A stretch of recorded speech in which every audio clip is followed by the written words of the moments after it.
ప్రతి హ్మ్. ఫ్రైడే నమాజ్ జేసుకోవడానికి ఎగ్జామ్షను. హ్మ్. ఎంఎన్‌సి కంపెనీలల్ల. డాస్ తర్వాత రంజాన్ మాసమొస్తే మొత్తం ఏర్పాట్లు, పండుగ నెల మొత్తం హ్మ్. ఉత్సవాలు. హ్మ్. క్రిస్మస్ ఒస్తే సెలబ్రేషన్సు. హ్మ్. హిందూ పండుగలొస్తే మాత్రం చేయడానికి లేదు. చేయడానికి లేదు గాదు.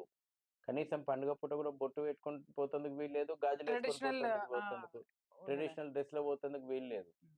ప్రతి స్కూలు, కాలేజీలో గూడా అదే వాతావరణం ఉంది ఇవాళ. ఇంటర్మీడియేట్ కాలేజీలు, స్కూళ్ళలో గూడా ముస్లింలకు ప్రేయర్ హాల్స్ ఉంటాయి.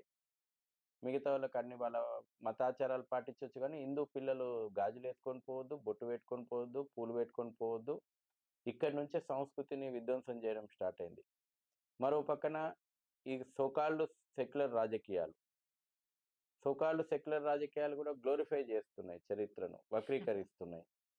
ఇవన్నీ జూసిన తర్వాత సహజంగా అమ్మాయిలు ఆ రకమైనటువంటి ఒక అభిప్రాయానికొచ్చేసేసి, అక్కడేదో మంచిగుంది.